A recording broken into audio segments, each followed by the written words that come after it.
I'm Captain Alexis Vinson, 29 years old, an officer in the United States Army. In my world, orders are clear and loyalty is absolute. But on a call from my mother in McLean, Virginia, I received an order colder than ice.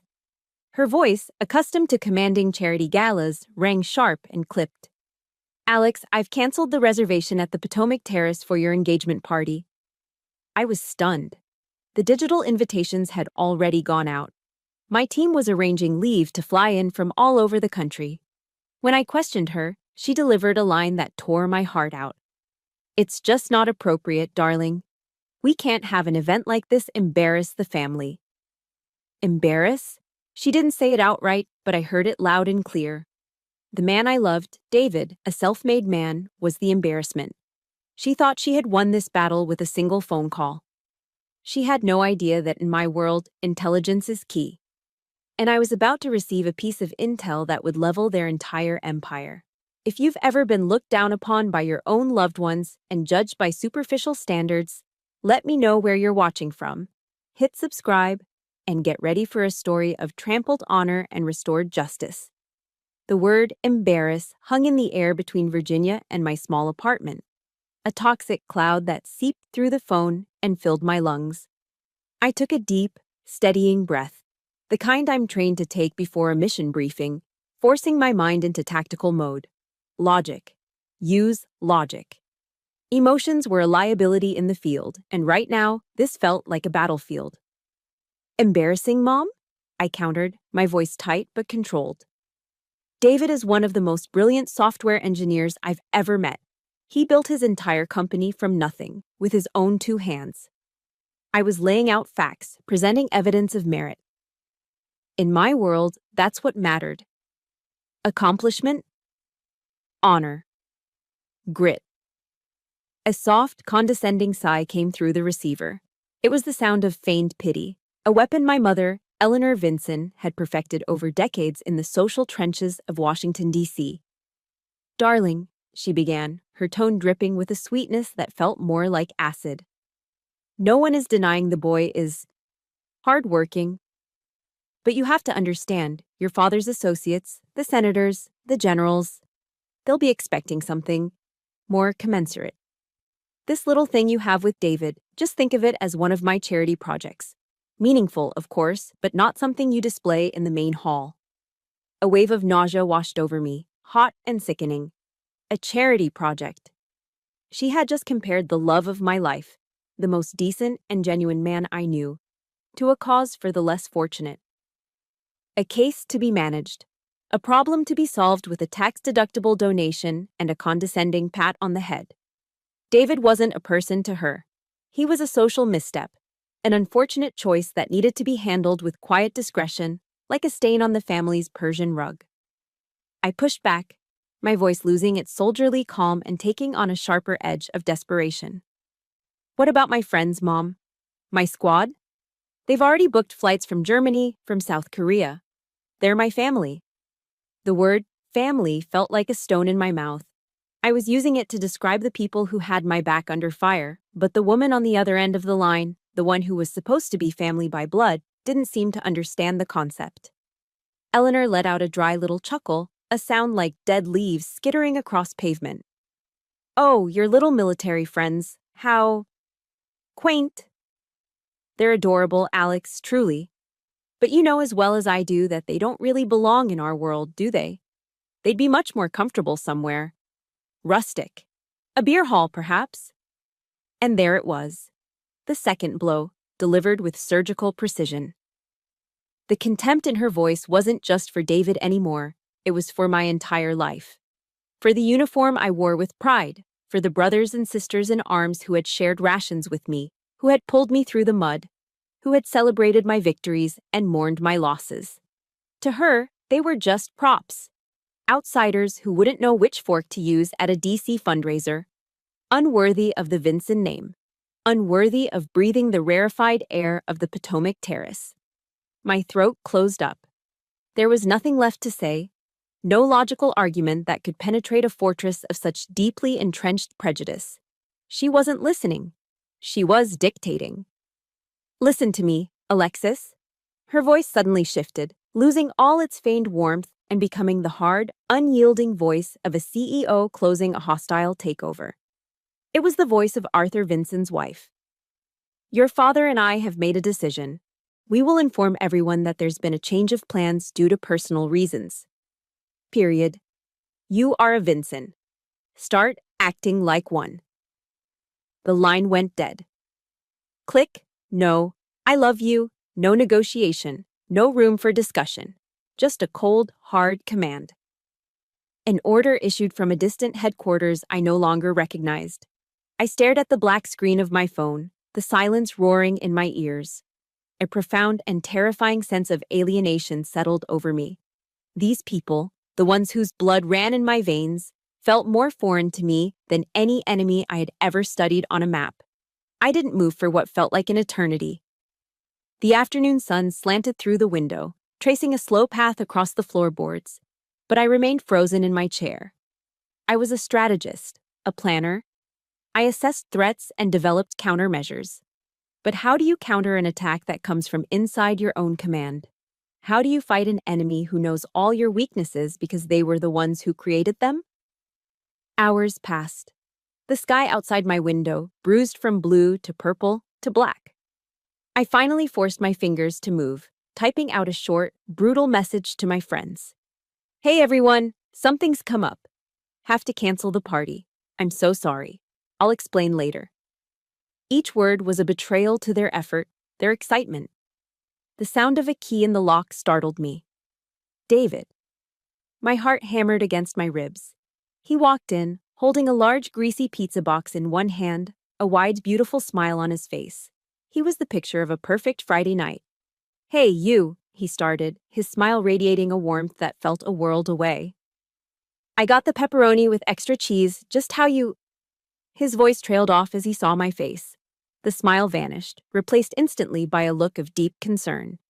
He set the pizza down on the counter. Alex, what is it? What happened? Words failed me. The carefully constructed walls of my military composure had crumbled, leaving behind nothing but raw, aching hurt. I couldn't speak past the lump in my throat. Instead, I just held up my phone, the screen still glowing with the message I'd just sent. He took the phone, his brow furrowed as he read the words. He didn't ask a single question about my mother. He didn't need to. He knew where the order had come from. He simply set the phone down, stepped forward, and wrapped his arms around me, pulling me into his chest. He held me tight as a quiet, shuddering sob finally broke through my defenses. He just held me for a long time, letting me cry it out. When the tears subsided, he gently tilted my chin up and looked me straight in the eyes. His own were filled with a fierce, protective love. I'm so sorry you have to go through this, he said, his voice a low, steady anchor in my storm. His unconditional support, his immediate understanding, was both a comfort and a fresh wound. It was everything I had ever wanted from my family, and it was a gift that had come from a man they considered a charity case. In that moment, the battle lines were drawn. It wasn't just about a canceled party anymore. It was about my life, my love, and my honor. And I, Captain Alexis Vinson, was done fighting a defensive war. Sleep didn't come that night. It couldn't.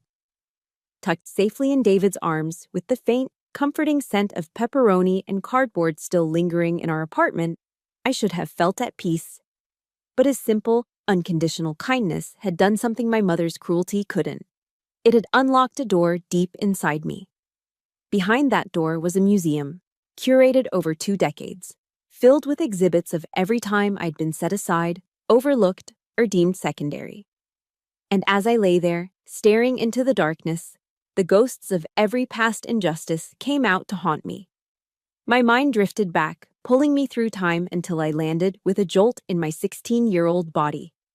I was all knees and elbows and a burning, secret ambition that felt too big for my skin. For an entire year, my sophomore year, I had lived and breathed a single goal: the NASA Summer Space Camp for high school students at the Kennedy Space Center. It wasn't just a camp, it was a beacon. It was proof that a world existed beyond the manicured lawns and whispered politics of McLean, a world where what mattered was the mass of your brain, not the mass of your trust fund. I spent countless nights in the library, devouring physics textbooks, and poured my soul into a 5,000-word essay on the potential for terraforming Mars. I still remember the feeling of the acceptance letter in my hands. It was thick, heavy with possibility. I had done it. I had earned one of the few coveted spots. For a few glorious weeks, I walked on air, imagining myself standing under the shadow of the Saturn V rocket. Then, 2 weeks before I was scheduled to fly to Florida, I was summoned to my father's study. The room always smelled of old leather and disappointment. He sat behind his mahogany desk, refusing to meet my eyes, focusing instead on arranging a set of silver pens. "There's been a small change to the summer plans," he announced to the polished surface of his desk. My mother stood by the fireplace, a statue of casual authority. "The family is taking a 6-week trip to Europe," she said, her voice leaving no room for argument. "And we need you to come along to keep an eye on Vanessa." I argued. I pleaded. I brought out the thick acceptance packet from NASA as evidence of a crime being committed against my future. My mother just waved a dismissive hand. "Darling, your sister is going through a rebellious phase. She needs her older sister there." "NASA will be there every year, Alex. A cultural experience in Europe is what truly defines a young lady." My dream of touching the stars was grounded, sacrificed for a 6-week tour of duty as my sister's glorified babysitter across the museums and designer boutiques of Paris and Rome.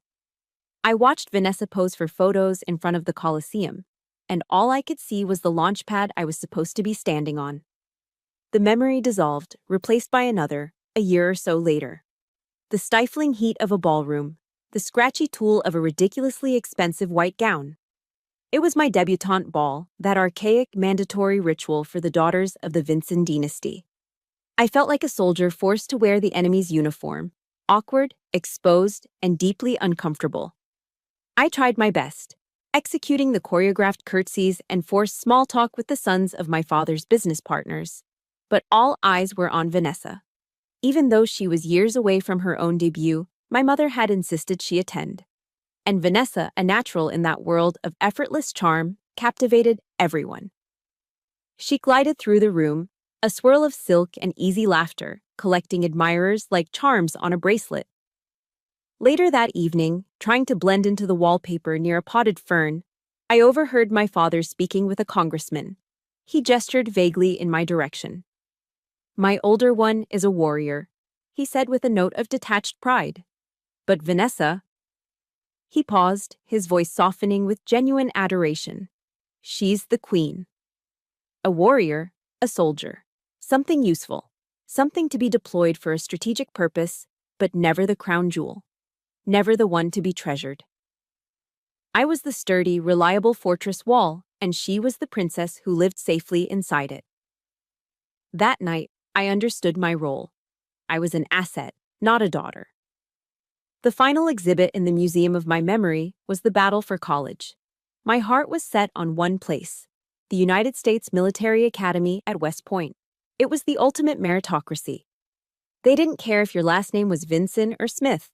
They only cared if you could endure, if you could lead. My parents were apoplectic. I'll never forget the way my father's face turned a deep, blotchy red when I told him. "You'll be wasting the family's connections," he roared, slamming his fist on that same mahogany desk. "A Vincent doesn't take orders from anyone." They pressured me, relentlessly, until I buckled, agreeing to attend Georgetown, my father's alma mater, and conveniently, the school Vanessa would later choose. I did my 4 years there. I got the degree they wanted. But the day after I graduated, before the ink on my diploma was even dry, I walked into an Army recruitment office in downtown D.C. I didn't tell them. I just did it. It was my first and only true declaration of independence. The Army didn't ask who my father was. They asked what I could do. They saw a mind for strategy, a body I had disciplined through years of solitary running, and a fire in my eyes they recognized as a will to serve. And there, for the first time in my life, I felt seen for what I was worth, not for who I was supposed to be. These memories weren't just petty complaints from a privileged childhood. They were the bricks, laid one by one, that built an invisible wall between me and my family. A wall built with the mortar of favoritism, of warped expectations, of the painful, unspoken truth that in their ledger, I was always an underperforming asset. Their love, if it even existed, was transactional, bound by clauses and conditions I could never seem to meet. It's a strange thing, isn't it? The roles we're assigned without ever auditioning for them. If you've ever felt like you were cast as the warrior while someone else got to be the queen, hit that like button to show some support, and tell me in the comments what role you were given. And David, with his quiet brilliance and his self-made success, had violated every single clause in their unspoken contract. His existence in my life wasn't just an inappropriate choice. He was the living, breathing proof that I had finally and completely rejected their entire value system. He was my declaration of independence, made real. And they couldn't stand it. The sun had not yet breached the horizon when my alarm went off at 0500 hours. There were no tears this morning, no hesitation. The Museum of Memories had been visited, its ghosts acknowledged, and now it was time to act. Pain, in my line of work, is just data. And the data from the last 48 hours was clear. A defensive posture was no longer viable. It was time to fortify my position. My ritual began. I laced up my running shoes, the familiar pull of the knots, a small, satisfying anchor in the pre-dawn gloom. Outside, the air was cold and sharp, stinging my lungs with each inhale. My breath plumed in front of me as my feet found their rhythm on the pavement. 1 mile, 2. I pushed my body, forcing the physical exertion to burn away the acidic residue of my family's disdain. With every stride, I wasn't just running, I was reclaiming territory. This body was mine, this strength, this discipline, they could not touch it. Back in the apartment, I moved with the practiced efficiency of a soldier. The steam from the shower was my smokescreen, obscuring the hurt in my eyes. Then came the most important part, the uniform.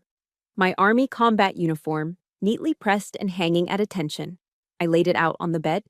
Each crease was a line of defiance, each polished brass button a small shield. I carefully pinned my rank insignia to the collar, my name tape over the right breast pocket, U.S. Army over the left. These were not just pieces of fabric and metal, they were my identity. An identity I had earned, not inherited. As I pulled on the stiff camouflage patterned jacket, I felt the transformation. My shoulders straightened, my posture aligned. I was no longer Eleanor Vinson's disappointing daughter. I was Captain Vinson of the United States Army, a woman with a mission, a rank, and an honor code they couldn't comprehend. The uniform was more than clothing. It was armor. And it was time to go to war. Driving to the base at Fort Meade, my phone buzzed. Vanessa's name flashed on the screen. A part of me wanted to ignore it, but a soldier confronts the threat. I answered, putting the call on speaker. "I'm assuming you're calling to apologize," I said, my voice flat. A tinkling laugh, as artificial as the diamonds my mother favored, came through the speakers. "Oh, Alex, don't be so dramatic. I'm actually at the Vera Wang boutique for my final dress fitting. Mom said I should call and see how you were doing." She didn't wait for an answer. "You will not believe the guest list. Senator Henderson just RSVP'd. Dad is ecstatic. Everyone who's anyone will be there." I gripped the steering wheel, my knuckles turning white. She prattled on about floral arrangements and ice sculptures, a completely alien broadcast from a world I no longer belonged to. Then her tone shifted, becoming magnanimous, as if bestowing a great gift upon a peasant. "Anyway," she said, her voice dripping with condescension, "I mentioned to Dad that you were struggling a bit. He said he could create a position for you at Vinson Dynamics. Special projects manager or something. Just a desk job, no experience necessary. It would be a great way for you to finally leave that little army hobby of yours behind and settle down." The word hit me like a physical blow. Hobby. My breath caught in my chest. 10 years of my life. Pre-dawn runs, grueling training, deployments thousands of miles from home. The immense weight of responsibility for my country's digital security and the soldiers under my command. All of it, in her world, was reduced to a hobby. Something you do on weekends, like collecting stamps. "Hobby," I repeated, the single word coming out as cold and sharp as a shard of ice. Vanessa, I command a national cybersecurity unit.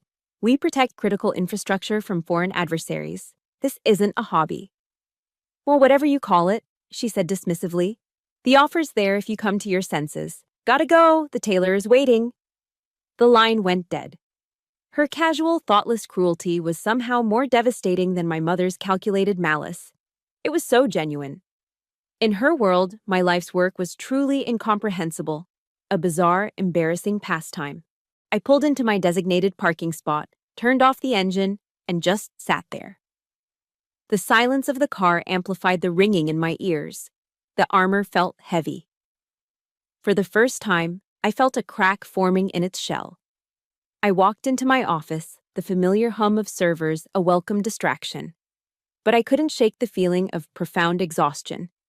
I sank into my chair, staring blankly at my monitor. My eyes drifted to a small framed photo on my desk. It was from a leadership conference a few years ago. A younger, more idealistic me standing next to General Colin Powell, shaking his hand. He had a kind, knowing look in his eyes. Taped to the frame was a quote I had typed out from his speech that day. Perpetual optimism is a force multiplier. For a soldier, that wasn't just a feel-good phrase. It was a strategic imperative. Optimism, the belief the mission could be accomplished, multiplied the effectiveness of every soldier. Despair was a luxury. It was a form of surrender, and I did not surrender. I looked at the general's face, then back at my screen. I took a deep breath, the same kind I had taken before my mother's call. But this time, it was different. It wasn't to brace for impact. It was to rally for a counterattack. I straightened my back, mission first. That was all that mattered. That evening, David didn't try to fill the silence with empty platitudes. He just showed up.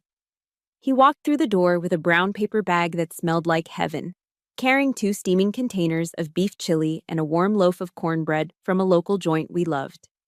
He knew that sometimes the best logistical support comes in the form of comfort food. We ate on the couch, the TV off, the only sound the soft clinking of spoons against ceramic bowls. It was a comfortable, peaceful silence.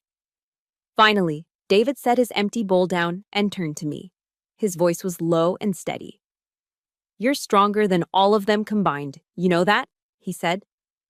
It wasn't a question, it was a statement of fact. They're fighting a battle of perception. You're fighting for who you actually are. That's why you're going to win. His words weren't just comfort. They were an intelligence report from a trusted source, a confirmation of the truth I had almost let myself forget. He saw me not as a victim, but as a soldier. He saw the battlefield for what it was, and he had absolute faith in his commanding officer. That night, for the first time in what felt like a lifetime, I slept. It was a deep, dreamless, and peaceful sleep. The armor was back in place, stronger than before. The cracks had been sealed, and I was ready for the next phase of the operation. The peaceful sleep had fortified me. The next morning, waking up beside David, the oppressive weight of the Vinson dynasty felt distant. His unwavering support wasn't just a comfort, it was a force multiplier, just as General Powell had said. It gave me the clarity to see that we had been fighting on their terms, in their territory. It was time to choose our own battlefield. "We'll do it ourselves," I said to David over coffee, the words feeling solid and real as I spoke them. The decision was made. There would be no more attempts to fit into their world. We'll have our own party, something real, for real people. A smile spread across David's face, the first genuine, untroubled smile I'd seen on him in days. "Operation Engagement Party is a go, Captain." We spent the morning brainstorming. I immediately vetoed any suggestion that even remotely resembled my parents' world. No hotel ballrooms, no country clubs, no pretentious restaurants with starched white tablecloths and menus written in French. I didn't want polished and perfect. I wanted a place with character, a place with soul, a place where my friends, my real family, would feel at home. The answer came in a text message from one of my sergeants, a guy named Miller who had been with me on a deployment to Germany. "Ma'am, if you want a place with character, there's only one spot, the Salty Dog Brewery. It's out in the suburbs, Kind of a hole in the wall, but it's owned by a retired Marine. The whole place is a veteran hangout. He added a second text. The owner is Gunny Mike. He's a little scary, but he's a good dude. Scary didn't faze me. Good dude was all I needed to hear. Let's go, I said to David. We didn't call ahead. Sometimes a reconnaissance mission is best done unannounced. The Salty Dog Brewery looked exactly as I'd pictured. A simple, rustic building of weathered wood and brick, with a large American flag flying proudly from a pole out front. Inside, the air smelled of hops and roasted barley. The walls were a museum of service, adorned with framed unit patches, challenge coins, and the flags of every military branch. It felt honest. It felt real. Behind the long wooden bar, a mountain of a man was polishing a beer glass with intense focus. He was built like a tank, with a shaved head that gleamed under the overhead lights and thick, muscular arms covered in faded tattoos. A permanent scowl seemed etched onto his face. That had to be Gunny. I straightened my shoulders and walked up to the bar, David right beside me. "Excuse me," I said. He finished polishing the glass, held it up to the light for inspection, and then finally turned his gravelly gaze on us. "What can I get for ya?" he rumbled. "I'm Captain Alexis Vinson," I said, introducing myself and David. We were hoping to talk to the owner about potentially renting a space for a private party, an engagement party. Gunny looked me up and down, his eyes lingering for a second on the faint outline of my military bearing. Then he looked at David. His scowl deepened. "This ain't the Ritz, Captain," he grunted, his voice a low growl. "We serve craft beer and pretzels, not champagne and caviar." I didn't flinch. I met his gaze directly. "With all due respect, Sergeant," I said, deliberately using the informal but respectful term for a gunnery sergeant. "We're not looking for champagne. We just need a place where good friends can raise a glass and celebrate. That's all." My use of his rank seemed to register. He paused, his expression unreadable. He placed the clean glass on the shelf and picked up another. "Why not somewhere fancier?" he asked, his eyes narrowed in suspicion. "You look like you're used to it." I felt David's hand gently find mine under the lip of the bar, his thumb making a small, reassuring circle on my skin. That small gesture gave me all the strength I needed.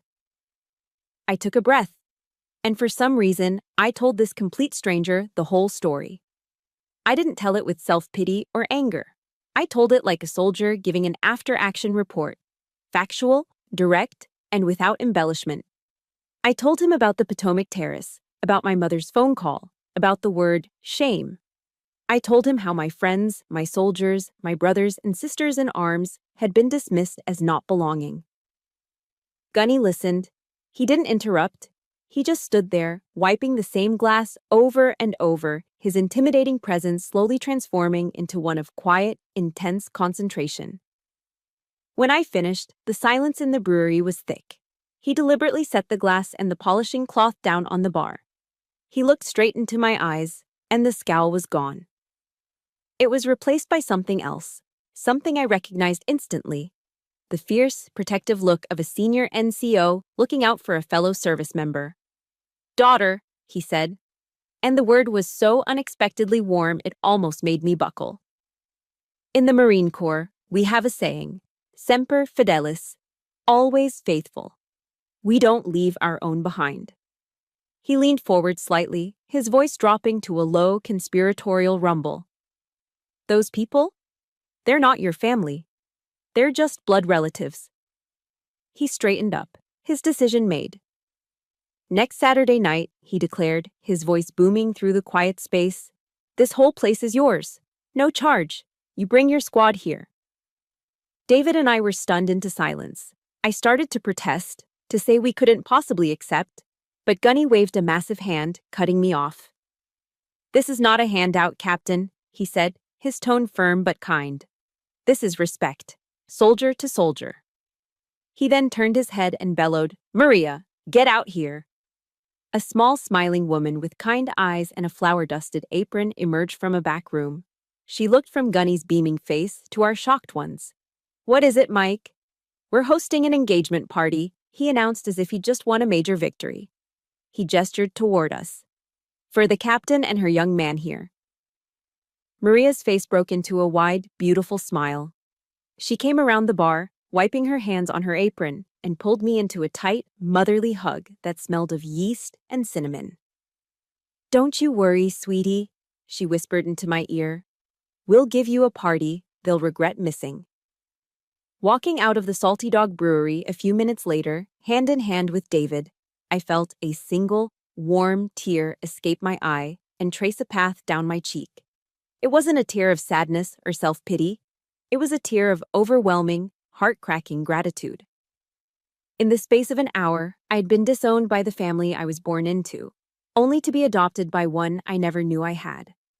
The days that followed our visit to the Salty Dog Brewery were filled with a kind of light I hadn't realized I'd been missing. David and I were a team, deep in the logistics of Operation Engagement Party. We designed simple digital invitations featuring a cartoon hot dog and a beer mug clinking glasses. We coordinated with Maria on a menu of pulled pork sliders, pretzels with beer cheese, and a mountain of her famous homemade brownies. For the first time, planning an event connected to my future felt joyful. Not like a strategic mission I was destined to fail. The warmth of our chosen family, Gunny and Maria, had created a protective bubble, a safe zone where the Vincent name had no power. I was naive to think it would last. The bubble burst on a Tuesday afternoon. I was sitting at my kitchen table, sketching out a seating chart that was really just a list of friends I couldn't wait to see when my phone rang. A DC area code I didn't recognize. My gut tightened. I answered. "Alexis, it's your father." His voice was nothing like my mother's sharp, commanding tone. It was the voice of Arthur Vincent, the master negotiator. Calm, measured, and dangerously reasonable. The voice he used to close billion-dollar deals and charm senators. "I've spoken with your mother," he began, a carefully crafted note of regret in his voice. "It seems she may have been a bit heavy-handed." A tiny, treacherous flicker of hope ignited in my chest. He was acknowledging it. He was seeing it. "Dad," I started, but he cut me off smoothly. "I want to make it right," he continued, his tone warm and paternal. "I want to fund your wedding, Alexis, the entire thing." The offer hung in the air, stunning me into silence. All I could manage was a disbelieving, "What?" "I want you to have the best possible start," he said, the picture of a benevolent father. "There are just a few small conditions, of course. For the sake of appearances, we'll need to work together to select a more suitable venue. And I'll help you go over the guest list, just to ensure the event has the proper gravity. Consider it my gift to you."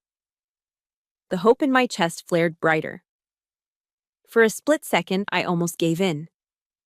I saw a path to peace, a way to have it all. My family's approval and the man I loved. My father was reaching out. He wanted to help. And then, a memory, cold and sharp as a knife's edge, sliced through the fog of my wishful thinking. I was 22 again, shivering in a simulated prisoner of war camp in the dead of winter. It was part of the Army's SEER training: survival, evasion, resistance, and escape. An instructor, a man with eyes that had seen too much, was schooling us on psychological manipulation. "Your captor's most powerful weapon isn't torture," he'd said, his voice a low rasp. "It's kindness. They will offer you a warm meal, a cigarette, a kind word. These are not gifts. They are transactions. They are tools to gain your compliance and control." My father wasn't apologizing. He was offering me a warm meal in a cold cell. He was trying to buy back control of my life. The warmth drained from my voice, leaving it chilled with realization. "Conditions?" I asked, the word sharp. "You mean you'll pay for it, and in return, you get to decide where it happens and who's invited?" Arthur Vincent let out a soft, placating chuckle.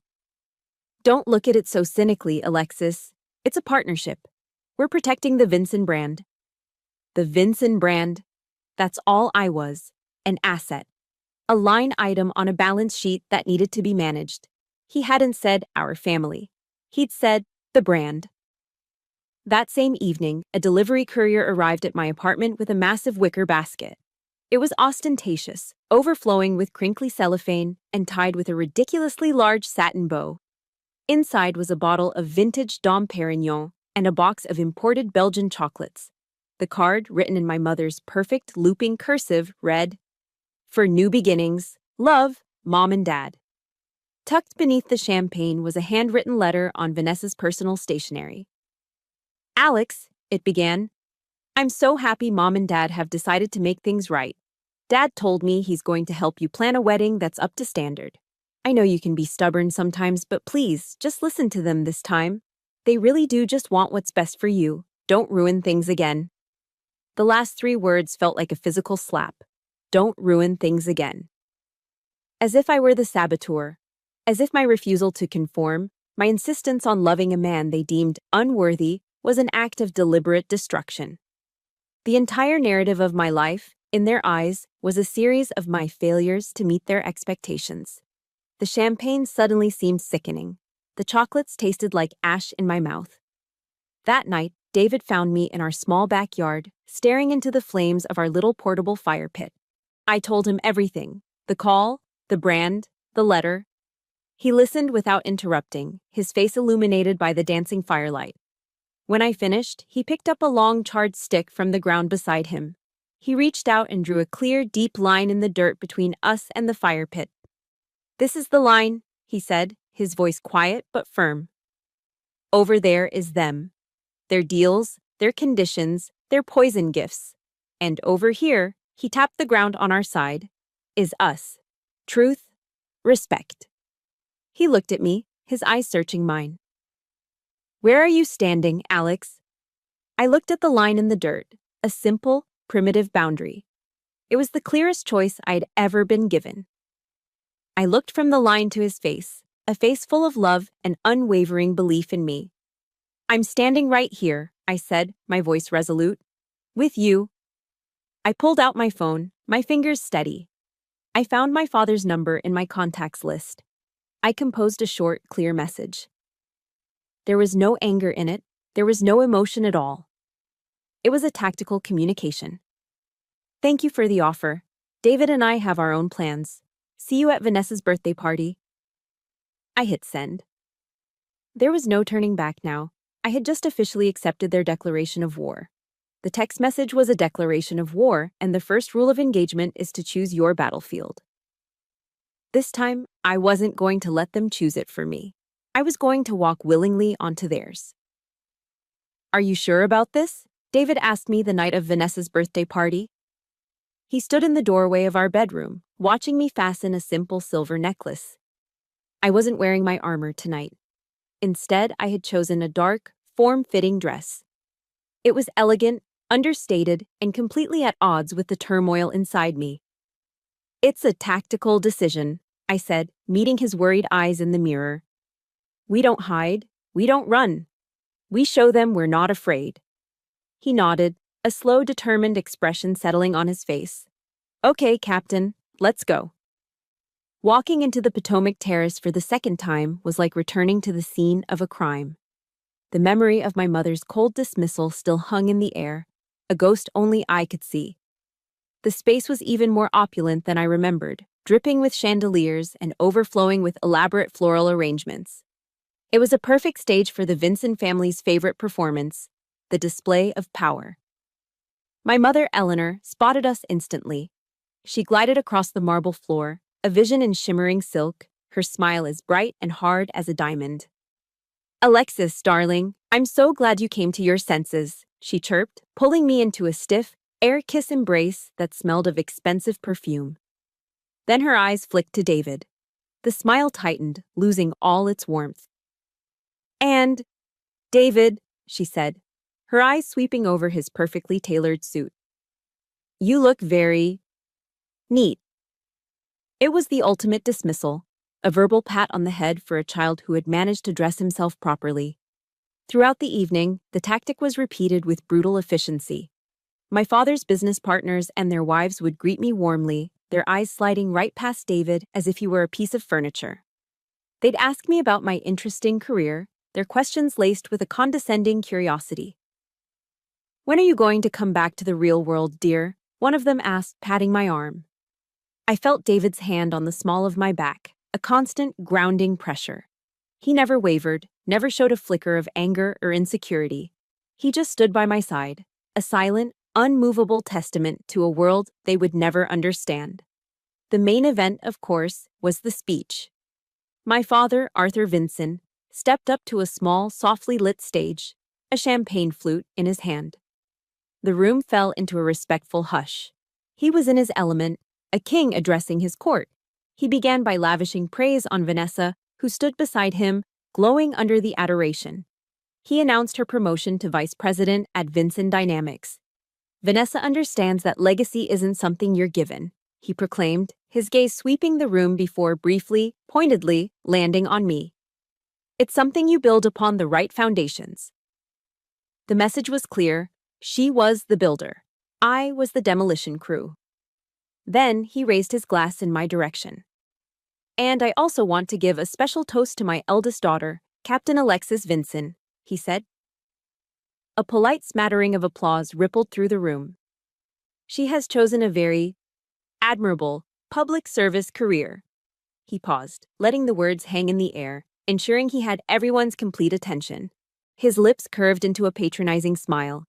We are, of course, immensely proud of all who serve our country, he continued, his voice dripping with false sincerity. Even if it is, at times, a bit inconvenient for the family's weekend plans.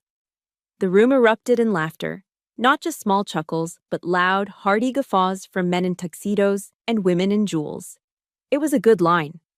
A clever, self-deprecating joke from a powerful man at the expense of his eccentric daughter. The sound hit me like a physical force, a concussive blast that knocked all the air out of my lungs. Inconvenient. 10 years of service, 20-hour days on deployment, the gut-wrenching fear of losing a soldier under my command. The friends I had lost, their faces forever etched in my memory. The oath I took to sacrifice my own life for my country. All of it. My entire identity, my deepest commitments, my greatest sacrifices reduced to a punchline, an inconvenience, a scheduling conflict. I looked at my father, basking in the laughter, a self-satisfied smirk on his face. I saw my mother, her expression triumphant. I saw Vanessa, standing in the glow of the spotlight, her silence a form of quiet, complicit agreement. And in that instant, something inside me didn't just break. It vaporized. It wasn't my heart. It was the last, thinnest, most microscopic filament of connection I still held for these people. The simmering rage I had suppressed for years didn't boil over. It flash froze, becoming something cold, hard, and perfectly terrifyingly clear. It was a laser. It's amazing how a lifetime of hurt can be crystallized in a single moment. It's often not the biggest offense, but the smallest, most public one that finally breaks us. If you've ever had a final straw moment like that, hit the like button for support, and if you feel comfortable, share in the comments what that one word or action was that changed everything for you. I calmly placed my untouched glass of sparkling water on a passing waiter's tray. I didn't throw a drink. I didn't scream. The chaos was all on the inside. Outwardly, I was a block of ice. I turned to David. He was already looking at me, his face a mixture of fury and absolute, unwavering support. He knew. We're leaving, I said. My voice was unnervingly calm. We turned and walked toward the grand exit, a silent, unified retreat. As we passed my parents' table, my mother shot out a hand, her rings cold against my arm. Where do you think you're going? The cake cutting is about to start. I stopped. I didn't look at her hand on my arm. I looked directly into her eyes, then shifted my gaze to my father, who was watching with a confused, annoyed expression. I'm going home, I said. The word daughter was gone from my vocabulary. It had been incinerated in the fire of their laughter. And let me be perfectly clear, this is the last time you will ever be allowed to turn my sacrifice into your punchline. I didn't wait for a response. I didn't need one. I took David's hand, his warmth a lifeline in the Arctic chill of that room, and we walked out. We left them there, surrounded by their crystal, their champagne, and their sycophants, shrouded in a sudden, stunned silence. The defensive war was over. The counterattack was about to begin. The drive back to our apartment was silent. But it wasn't the heavy, wounded silence of the night my mother had called. This was different. It was the charged, electric silence of a mission shifting from reconnaissance to active engagement. The anger was still there, a cold, dense star in the center of my chest, but it wasn't chaotic anymore. It had been forged into something else. Purpose. The moment we walked through the door, I flipped on the lights and went straight for the hall closet.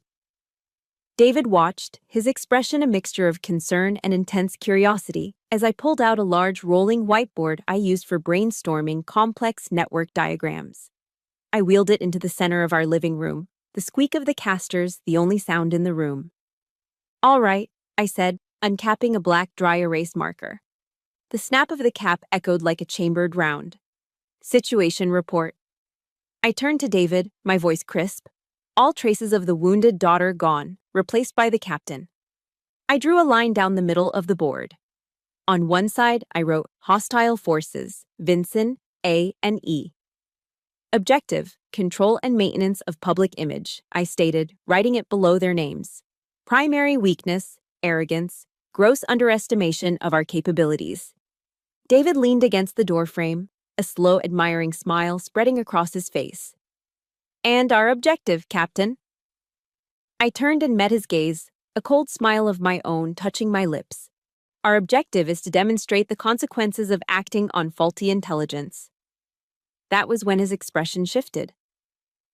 The admiration was still there, but it was joined by a new resolve. He had been waiting for this. He walked over to his laptop bag, his movements calm and deliberate. "You're talking about intelligence," he said, his voice low. "There's something I need to show you." He set his laptop on the coffee table, flipped it open, and logged into a secure server. The interface that appeared was sleek, complex, and unfamiliar to me. "This is BioPredict," he said simply. He navigated to an encrypted folder icon labeled Project Nightingale. After a multi-factor authentication process, the folder opened, revealing a trove of legal documents, financial projections, and technical schematics. "Pinnacle Tech is acquiring us," he said, his voice even. He pointed to a line in a term sheet. "The deal is in the final stages, still under a strict NDA. You're the only person outside of the legal teams who knows the full scope of this." I leaned closer, my eyes scanning the numbers, then scanning them again. I felt the air leave my lungs in a soft whoosh. The figures were staggering. The man my parents had dismissed as a self-made nobody, a charitable project, was the architect of something that could shake their entire world to its foundations. He hadn't just built a company, he had built an empire in secret. My mind, trained to assess threats and assets, was reeling. The entire strategic landscape had just been redrawn. "Before the deal closes, they're requiring one final independent security audit," David said, pulling me from my daze. A flicker of worry crossed his face. "It's standard procedure, but I'm paranoid about any potential vulnerabilities. The slightest breach could jeopardize the whole thing." I looked from the complex financial data back to his face. And then, for the first time since leaving the party, a genuine predatory smile spread across my face. My eyes lit up. "That," I said, feeling a surge of adrenaline, "is my specialty." For the rest of the night, our apartment transformed into a cyber warfare command center. We worked side by side, a seamless fusion of two different worlds. David, the brilliant creator, explained the elegant architecture of his system, his passion for the clean, efficient lines of his code evident in every word. I, the professional defender, listened, analyzed, and then went to work. With the focus and precision of a surgeon, I launched a full-scale penetration test on his network. I probed his firewalls, tested his encryption protocols, and hunted for the microscopic cracks that could be exploited by a hostile actor. To an outsider, it would have looked like an attack. To us, it was the ultimate act of trust. He had given me the keys to his kingdom, and I was making sure its walls were impenetrable. As I moved through his creation, I saw more than just its financial value. I saw the genius of the man I loved. I saw the thousands of hours, the sleepless nights, the sheer force of will that had turned an idea into this beautiful, complex machine. He wasn't just a software developer, he was an artist, and his medium was logic. We weren't just a couple in love anymore. We were a special operations team, a perfect synthesis of offense and defense. As the first light of dawn began to creep through our windows, I closed the final vulnerability, encrypting the patch and securing the server. The system was a fortress. Exhausted but energized, I leaned back in my chair, my eyes landing on my own workstation monitor.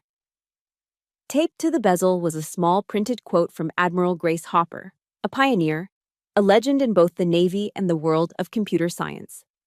It had been there for years, a personal mantra. It's easier to ask for forgiveness than it is to get permission. I looked at the quote, then over at David, who was watching me, his eyes full of a love and respect that felt more real than anything the Vincent name had ever offered me. In that moment, the plan crystallized, perfect and complete. They will never give us the respect we deserve, I said, my voice quiet but absolute. So, we're going to have to take it. I turned to the whiteboard, picked up the marker, and erased my initial notes. It was time for the real plan. We don't call, we don't email, we do nothing, I began, outlining the strategy. We wait. In their arrogance, they will summon us. They'll expect a lecture, a chance to put me back in my place after my outburst at the party. A slow, wolfish grin spread across my face. We'll accept their invitation. We will walk onto their chosen battlefield. And we will turn their fortress into the stage for our victory. The call came on Friday morning, exactly as predicted. The caller ID was my mother's, but the voice was laced with a syrupy sweetness that was more venomous than her usual icy commands. Alexis, darling, your father and I feel we should talk, she began. Let's have lunch at the Potomac Terrace on Sunday. Just family. It wasn't an invitation. It was a summons. They had chosen the battlefield, the very place where the first shot was fired, to be the site of my public court-martial. They expected me to walk in, head bowed, ready to receive my sentence. Of course, Mother, I replied, my voice a placid lake on the surface, concealing the tactical submarine gliding beneath. We'll be there. On Sunday, as we prepared to leave, I bypassed my uniform. Instead, I chose a navy blue sheath dress, a piece of clothing that was as much a statement of power as my Class A's. David, standing beside me, was immaculate in a dark, perfectly tailored suit. We looked in the mirror, not as a couple, but as partners. We weren't walking into an ambush. We were walking in to close a deal. The air in the Potomac Terrace was thick with the scent of money and lilies. We were led to a private table in a secluded alcove where Arthur and Eleanor were already waiting, their faces grim masks of parental disappointment. My father didn't greet us. He simply gestured to the chairs with a flick of his wrist. Sit. The silence that followed was a weapon in itself. Waiters moved around us like ghosts, pouring water, offering bread. My mother waited until they had retreated before she began her sermon. I cannot begin to express our disappointment, Alexis, she said, her voice low and controlled. Your behavior at Vanessa's party was not only childish, it was a profound embarrassment. You have a duty to this family, a duty to the Vincent name. I let her speak. I didn't argue. I didn't defend. I simply watched her, my expression calm, almost clinical. It was like observing an enemy's predictable maneuver. My detachment seemed to infuriate her more than any argument could have. Her voice grew sharper, her words more pointed, detailing my long list of failures and my thoughtless, rebellious conduct. It was in the middle of this lecture, as she was describing my choice of a partner as a deliberate act of defiance, that my father's attention was suddenly diverted. Robert, what a surprise! He boomed, his face instantly transforming from stern patriarch to convivial peer. He stood abruptly and strode toward a nearby table where a distinguished, salt-and-pepper-haired man was seated. It was Robert Maxwell, the CEO of Pinnacle Tech. My heart gave a single, hard thump against my ribs. The universe, it seemed, had a flair for the dramatic. Maxwell shook my father's hand politely, a professional smile on his face, but then his eyes drifted past my father, toward our table.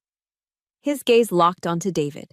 He squinted for a moment, and then a broad, genuine smile of recognition lit up his face. David Chen? Maxwell said, his voice carrying across the quiet restaurant. He bypassed my father completely and walked directly to our table, his hand extended. "I'll be damned. I didn't expect to see you here. I just left a marathon session with the legal team about our little deal. Congratulations, young man. You're about to make history." The air at our table froze solid. David stood, shaking Maxwell's hand with easy confidence. "Mr. Maxwell, good to see you too. This is my fiancé, Alexis Vinson." My father and mother were statues, their faces locked in identical expressions of stunned confusion. "Vinson?" Maxwell repeated, his eyes flicking from me to my father, connecting the dots. "Any relation?" My father's mouth opened and closed silently for a moment before he managed to stammer, "Alexis is... she's my daughter." Maxwell let out a hearty laugh. "Well, small world. Arthur, you've got a genius for a son-in-law. This BioPredict acquisition is going to be a game changer for the entire biotech industry." As if on cue, a vibration started. It was quiet at first, then it spread. A low hum that seemed to emanate from every corner of the room. The phones, every smartphone on every table, including the one in my father's jacket pocket, buzzed to life in near-perfect unison. The Pinnacle Tech press release had just gone live. With a trembling hand, my father pulled out his phone. His thumb swiped clumsily across the screen. I watched as his eyes scanned the headline, then the first paragraph, his face growing paler with every word. And then, he saw it. The number. A figure so large, so obscene in its validation, that it transcended mere success and became an undeniable declaration of power. $175 million. The number glowed on his screen, bright and sharp as a death sentence. He slowly lifted his head, his gaze finding David. His face was a horrifying, fascinating collage of emotions. Raw shock, utter disbelief, a dawning, sickening understanding, and finally, fear. Pure, undiluted fear. In the space of 30 seconds, the entire gravitational field of the room had been irrevocably altered. The power, which had been so solidly concentrated at one end of our table, had just rushed to the other with the force of a tidal wave. My parents were no longer the judge and jury. They were just two people staring across a vast, newly formed canyon at a man they had completely and catastrophically misjudged. The Vinson name was no longer the most powerful currency in the room. We didn't say a word as we left the Potomac Terrace. We just walked out into the crisp Sunday afternoon, hand in hand, leaving the wreckage of their world behind us. The adrenaline of the confrontation felt like a high-voltage current humming under my skin. But as we got into the car, a different feeling began to settle in its place. It wasn't regret. It was a profound, bone-deep exhaustion. The war was won, but victory had left me hollowed out. We were barely on the George Washington Parkway when the aftershock hit. It started with a single buzz from my phone, lying on the center console. Then another. And another. Soon, it was vibrating nonstop, a frantic, angry hornet trapped in the quiet of the car. The screen lit up with a barrage of notifications, a digital storm of panic. Missed call. Father. Missed call. Mother. Text from Vanessa. Alex, what is going on? Mom and Dad are freaking out. Text from Father. Call me back, immediately. We need to talk. Text from Mother. Darling, I didn't mean it. I just didn't understand. I stared at the screen, a cold realization dawning on me. Not a single message contained the words, "I'm sorry." There was no remorse for the years of dismissal, for the public humiliation. There was only panic. The panic of investors who had just realized they'd catastrophically misjudged the value of an asset. They weren't mourning the loss of a daughter, they were scrambling to mitigate the damage to their portfolio. The phone rang again. It was my mother. I let it go to voicemail. It rang again, instantly. I knew this wouldn't stop. Taking a deep breath, I finally answered, putting the call on speaker. The voice that came through the phone was unrecognizable. The imperious, commanding tone of Eleanor Vinson, the Queen of DC society, was gone. In its place was the desperate, ragged sobbing of a woman who had lost control. Alex, she wept, her voice thick and broken. How could you keep something like this from me? After everything I've done for you, I gave you the best schools, the most beautiful dresses. I was only trying to protect you. I listened calmly, my own emotional storm having passed, leaving behind a quiet, clear landscape. In my mind, I heard another voice, a calm and steady one that sounded a lot like Brené Brown, the researcher whose work on courage and vulnerability had become a quiet source of strength for me over the years. Daring to set boundaries is about having the courage to love ourselves, even when we risk disappointing others. I didn't hide anything from you, Mom, I said, my voice even and steady. I was just living my life, and you weren't trying to protect me, you were trying to control me. The words came out without anger, a simple statement of fact. I love you, I continued, and I realized with a pang of sadness that it was still true. But I can't let you keep hurting me, and I can't let you keep hurting the man I love. Her sobbing hitched, replaced by a frantic, grasping energy.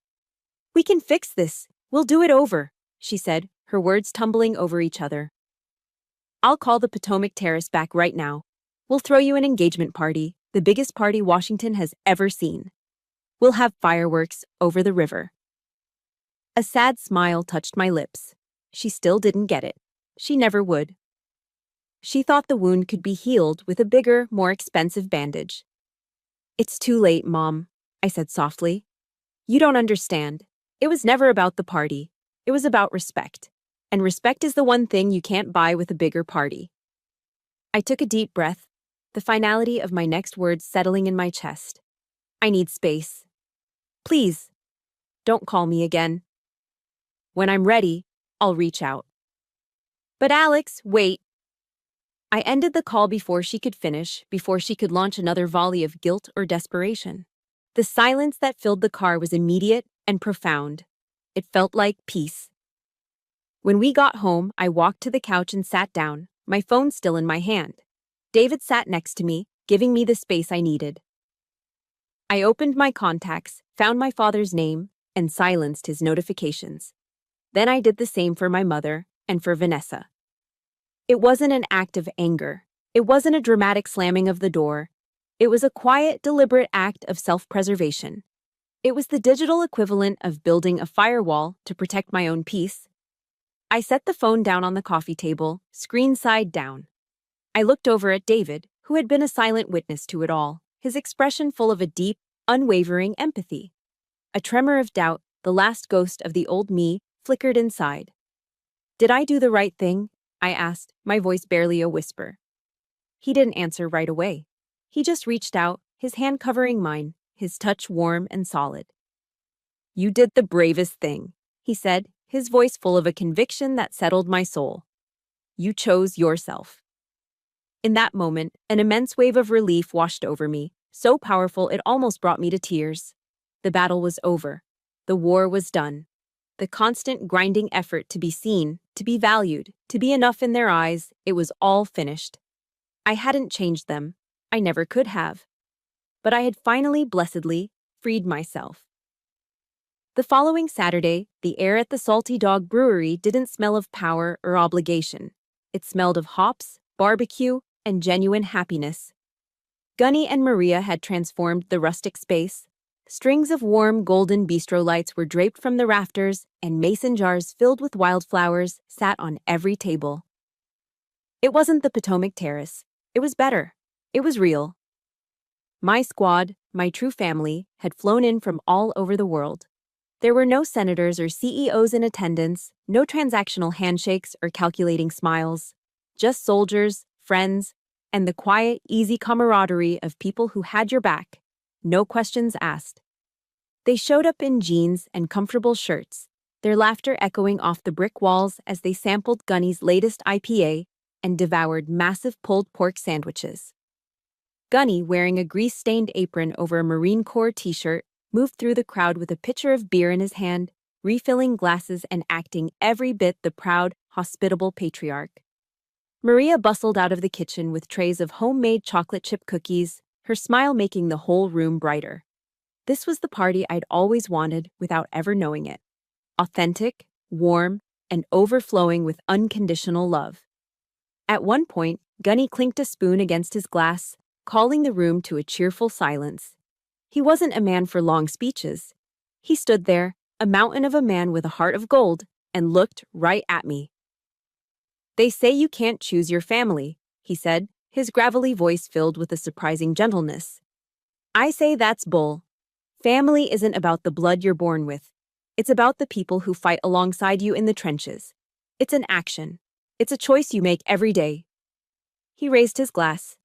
"To the captain and David, to family." The room erupted in a chorus of hoo-ahs and cheers. This was our celebration. Later, David and I slipped outside into the cool night air, standing by the window and watching the joyful chaos inside. The sound of their laughter was the most beautiful music I had ever heard. "You know," I said, leaning my head against his shoulder, "my whole life, I was taught that legacy was about building an empire, about the Vincent name, about power and prestige." I watched Gunny wrap one of his big, tattooed arms around a young lieutenant, clapping him on the back. But they were wrong. David squeezed my hand. "So what is it then? To you?"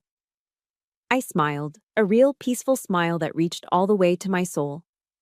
"It's this," I said softly. "It's friendship. It's loyalty. It's creating a safe harbor for the people you love."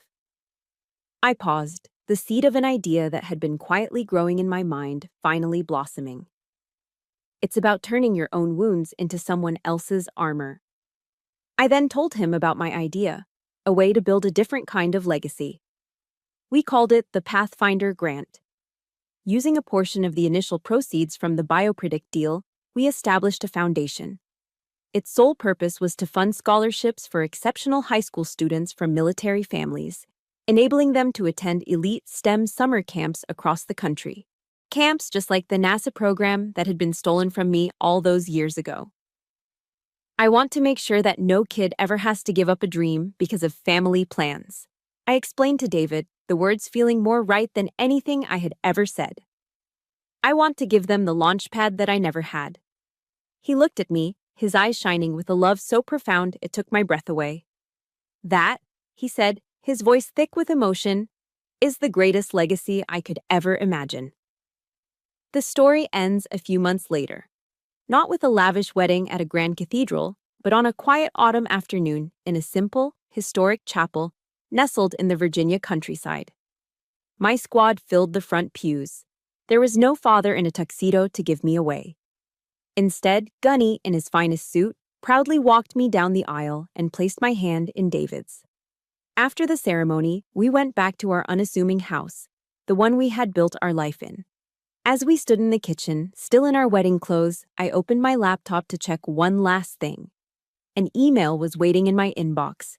It was from the foundation, with the subject line, "Our first Pathfinder." I clicked it open. The recipient was a 16-year-old girl, the daughter of a master sergeant stationed in Germany. Her application essay was brilliant, full of a raw passion for astrophysics. Her dream was to be an astronaut. The grant would be sending her to space camp at the Kennedy Space Center that summer.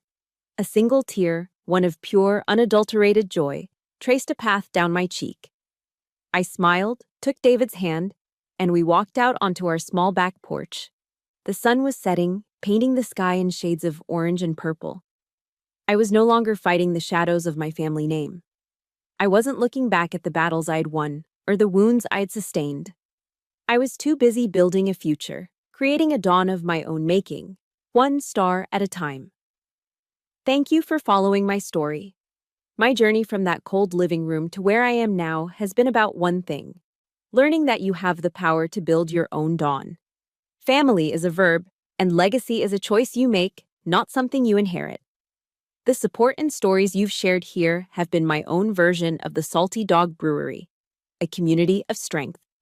I'd love to know, what kind of positive legacy are you building in your own life? Let me know in the comments. Please hit like if this story resonated and subscribe and turn on notifications so we can continue to share these journeys together.